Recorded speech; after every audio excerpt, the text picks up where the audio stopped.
estudante do 9º ano do ensino fundamental. Sou Mônica Couto, professora de Geografia. Durante as nossas aulas de Geografia, nós estamos construindo conceitos relacionados à globalização, relacionados à divisão internacional do trabalho. E hoje, a nossa aula tem como tema trabalho e novas tecnologias. Mas antes da gente começar, eu queria te dizer onde é que a gente pretende chegar com a nossa aula. Então, juntos aqui, nós vamos reconhecer o que é a divisão internacional do trabalho e nós vamos pensar um pouco da sua evolução junto ao sistema capitalista de desenvolvimento, ao sistema do qual a maior parte dos países do mundo é parte. E uma outra coisa que vamos fazer juntos e vamos buscar nessa aula é analisar como a fase atual da divisão internacional do trabalho, ela vem modificando de forma expressiva as nossas relações trabalhistas. E antes da gente começar a dizer mesmo dessas novas tecnologias e dessa relação com as diferentes formas de trabalho, eu te convido a retomar alguns conceitos da nossa última aula. Uma última aula que tivemos lá no PET 1. Então vem comigo para a gente retomar. Aqui eu trouxe então, e você pode estar aí buscando na sua memória, o que é divisão internacional do trabalho. Quando a gente fala da DIT, a sigla da Divisão Internacional do Trabalho, a gente está dizendo da divisão produtiva que ocorre em escala internacional.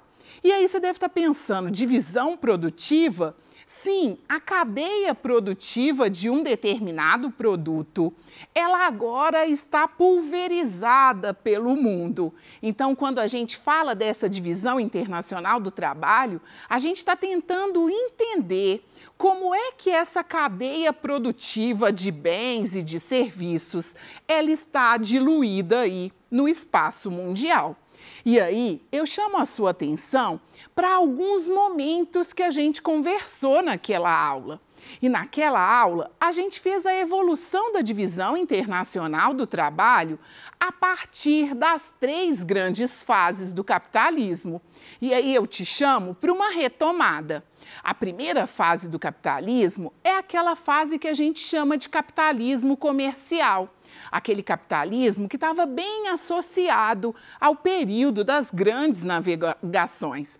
Um momento onde a gente tinha relações entre os países, daqueles que eram os colonizadores, ou seja, as metrópoles que chegavam em determinados territórios e faziam da população daquele território uma colônia, ou seja, um espaço de onde eles retiravam matéria-prima. E aqui já fica essa primeira relação que nos faz pensar como é que estava essa divisão, essa cadeia produtiva nesse cenário. Se a gente pensa dessa forma, os países que configuravam as colônias, eles eram os países de onde o colonizador, no caso a metrópole, ela retirava a matéria-prima. Em contrapartida, o que essa metrópole encaminhava para essa colônia? Ela trazia, então, e destinava para essa colônia produtos manufaturados. E aqui eu chamo a sua atenção que a gente ainda não está dizendo de produtos industrializados. Ainda não temos aqui as indústrias, mas sim as manufaturas, que já transformavam a matéria-prima em bens, mas não nessa lógica de industrialização. E aí, eu te convido a observar a segunda fase do capitalismo. Estamos, então, dizendo do capitalismo industrial. Estamos reconstruindo um momento histórico, a Revolução Industrial. A relação ainda é de metrópole e colônia, mas há uma modificação nessa distribuição, nessa divisão internacional do trabalho. E você observa que A colônia, ela ainda permanece mandando matéria-prima e produtos primários. Então, a gente está dizendo de matéria-prima, o diamante, o ouro, o minério de ferro, mas a gente está dizendo de produtos primários. O açúcar, por exemplo, entra nessa perspectiva aqui de produtos primários. E o que a metrópole, nesse contexto de revolução industrial, ela encaminha para essa colônia? Nesse contexto, a cadeia produtiva já está associada, então, a produtos industrializados. Eu chamo a sua atenção que nesse período foram descobertos os combustíveis fósseis, o carvão mineral, por exemplo, o petróleo, que deram condições para essa expansão industrial. E aí, eu chamo a sua atenção para a fase do capitalismo e para essa fase da divisão internacional do trabalho, na qual nos encontramos, né? E a história do capitalismo, ela se mistura com a história do processo de globalização. Então, aqui, a gente está na terceira fase do capitalismo e a gente está entre uma fase da nova divisão internacional do trabalho. E aqui a gente não tem mais metrópole e colônia. A maioria desses países já se tornaram independentes. Então, eles deixam de serem colônia e as metrópoles deixam de serem metrópoles, embora essas relações elas permaneçam, principalmente as associadas à divisão internacional do trabalho. Então, a gente está dizendo de países subdesenvolvidos, que a gente pode chamar também de periferia.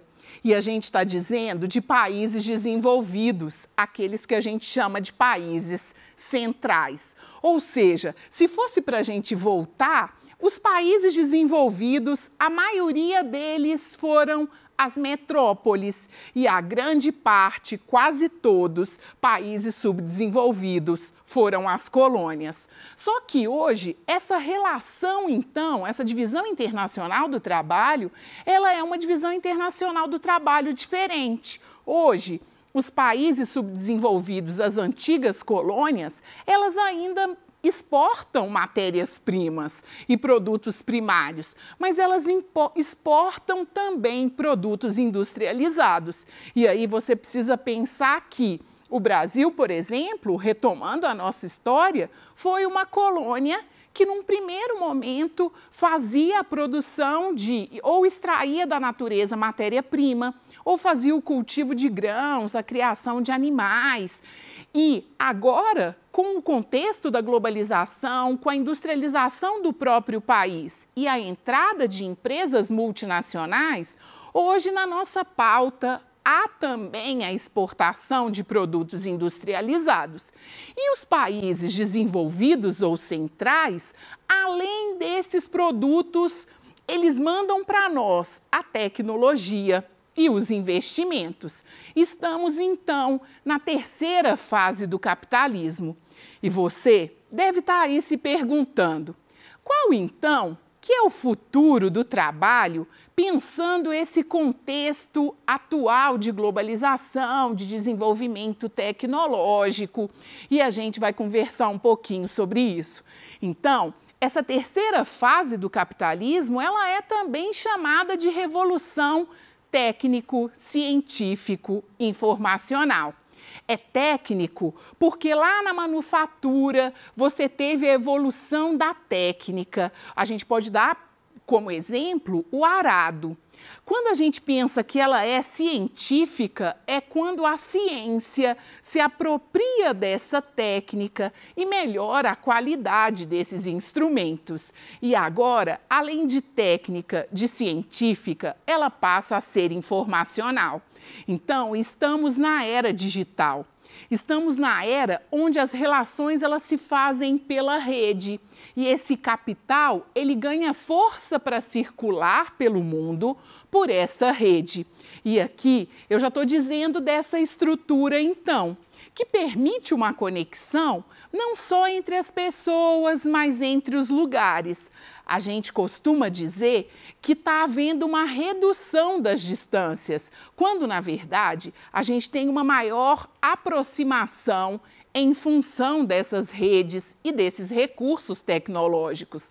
Há, então, uma alteração nessa lógica de produção, de prestação de serviços e, como consequência, na lógica de consumirmos.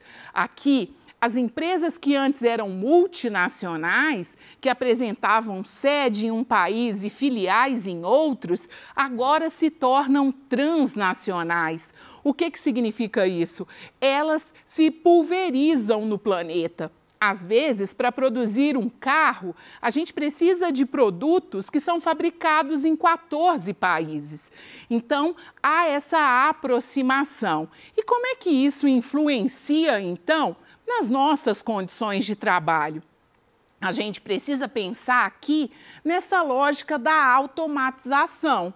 A partir do momento que esse capitalismo e a gente vive essa revolução que é informacional, essa tecnologia, ela é agregada às relações de trabalho. E aqui eu trouxe 2 exemplos dessa automação. A gente tem aqui um robô, né, chamado Atlas, aí, dá uma sensação de um humanoide. E aí, diga-se de passagem que é um robô pensado para executar aquelas tarefas que são mais difíceis para nós, seres humanos, ou que causam algum tipo de desgaste ao nosso corpo físico. Mas ainda assim, embora ele seja um robô, ele precisa dos nossos comandos, até mesmo para fazer o reconhecimento de um espaço e conseguir realizar essas tarefas. Na outra imagem, você vai observar um drone que vem sendo pensado para substituir as entregas feitas aí por uma espécie de correio. E aí é uma tecnologia que era para ter sido lançada, vale a pena você dar uma pesquisada. É uma tecnologia de um drone que suportaria levar até a sua residência até 2 quilos associado a esse produto que você tivesse encomendado. Então aqui a gente começa a refletir. A máquina, ela está se aproximando e muitas das vezes já substituiu as atividades humanas. Então, a gente vai conversar um pouco do que isso traz para nós, seres humanos. Aqui, então, eu trouxe 2 questionamentos para fazer uma provocação e trouxe um GIF, né, de um filme de Charlie Chaplin, que você já deve ter encontrado lá no seu livro de história, chamado Tempos Modernos, um filme de 1936 que tenta fazer uma crítica quando essa mecanização ela chega no espaço da indústria. E aí, não sei se você se lembra, o Charlie Chaplin ele faz tão repetidamente a mesma tarefa que tem uma cena clássica, essa daí que ele vai embora da empresa como se ele estivesse apertando aquele parafuso daquela tarefa que ele executa. Então, aqui eu trouxe um questionamento. O homem é tão eficiente quanto a máquina ou a máquina é tão eficiente quanto o homem? Então, vale essa reflexão até para nós, seres humanos, pensarmos o nosso lugar no mundo e pensarmos esse fenômeno da globalização. Que se a gente pensa que a máquina é mais eficiente do que nós, seres humanos, a gente está pensando numa globalização que Milton Santos chamaria de uma globalização perversa, uma globalização que desconsidera os seres humanos e pensa só as questões de lucratividade. Então, a gente vai fazer essa conversa e ver como é que a gente se encaixa. E então, essa tecnologia inserida no mercado de trabalho, ela gera um tipo de desemprego. Um desemprego que a gente chama de estrutural, que ele não é aquele desemprego que a gente está acostumado, que é resultado de um desequilíbrio econômico, de uma crise econômica. A gente pode dar o exemplo do aumento da taxa de desemprego no contexto que a gente está vivendo de Covid, porque o nosso direito de ir e vir, ele está vedado. Então, muitas empresas, o comércio, ele não está funcionando. Isso gera desemprego? Sim, um desemprego que tem tempo útil para terminar. Assim que essa crise passar, por exemplo, associada à doença, os postos de trabalho, ao longo do tempo, eles vão ser retomados. Quando a gente fala do desemprego estrutural, a gente está dizendo de uma outra coisa. A forma de fazer aquela atividade mudou. Então, aquela pessoa que provavelmente foi substituída por uma máquina, ela nunca mais terá acesso àquele posto de trabalho, àquela vaga de trabalho. Então, aqui a gente pode dar vários exemplos. Quantos caixas, por exemplo, pessoa física no banco, foram substituídos pelos caixas eletrônicos? Quantos lavradores foram substituídos pelas colheitadeiras? Então, aqui a gente está fazendo uma reflexão do que essa tecnologia impacta no mercado de trabalho. E agora, eu queria te desafiar a tentar pensar junto comigo duas questões muito importantes. Existem benefícios na substituição do trabalho do ser humano pela máquina? Isso é uma primeira pergunta. A quem interessa a automação dos postos de trabalho? A quem interessa substituir um funcionário, pessoa, por um equipamento para fazer o mesmo trabalho? E quais profissões estão fadadas a deixarem de existir, pensando em todos esses avanços tecnológicos que a gente conversou, mas todos aqueles que você consegue se lembrar? Quais tornarão cada vez mais necessárias? Existem aquelas profissões que são profissões do futuro? Então, aqui, a gente vai fazer a reflexão, não farei a leitura, é só para você ter o acesso. A gente vai fazer a reflexão. A nossa primeira pergunta é se existia benefício. Existe benefício quando a gente pensa a máquina nos substituindo naquelas atividades perigosas. Por exemplo, um profissional que trabalha com reagentes químicos ou que, de repente, trabalha em áreas subterrâneas, fazendo cabeamento, por exemplo, de iluminação, mexendo com questões associadas à possibilidade de choque ou de contato com algum produto. Pensando dessa forma, é interessante termos máquinas, vai trazer segurança para os profissionais. Mas se a gente pensa qual é o interesse dessa automação, o interesse ele está associado ao barateamento, muitas vezes, dessa relação de trabalho, né? As pessoas, elas têm direitos trabalhistas, elas adoecem, elas pedem licença. Então, para a lucratividade, é um benefício para o empresário, né? Para aquela pessoa que tem o servidor, é melhor ter a máquina. E quais as profissões então estão fadadas a desaparecer? Essas profissões que estão associadas a tarefas repetitivas que as máquinas que não conseguem ter inteligência artificial conseguem fazer. E o que a gente não perde de campo? Não perdemos aquelas atividades que dependem da nossa racionalidade, mesmo porque somos nós, seres humanos, que criamos os robôs e essas máquinas que muitas das vezes nos substituem. Então, as atividades relacionadas à gestão de pessoas, o próprio professor, né, as artes, são atividades que as máquinas não conseguirão substituir. Aqui é só uma nuvem de palavras para chamar sua atenção nessa nova tendência e te dizer que, embora a gente tenha essa automação, tem uma palavrinha mágica aqui que é a educação. Somos nós, seres humanos, que controlamos e criamos essa tecnologia. Então, é importante que a usemos a nosso favor. E na aula de hoje, a gente viu, então, que a gente se encontra na revolução técnica, científica e informacional. A terceira fase aí da Revolução Industrial, a terceira Revolução Industrial. A gente viu que a divisão internacional do trabalho, ela afeta mais ou menos os países, dependendo da sua história dentro do sistema capitalista. E a gente viu que o desemprego estrutural é esse desemprego que as máquinas substituem o nosso lugar. E aí, eu deixo aqui para você essa imagem, né? É pelos livros e através dos livros que seremos capazes de ter espaço no mercado de trabalho e pensar possibilidades de tornarmos mais justas as relações e não simplesmente substituir os seres humanos. Até a próxima aula!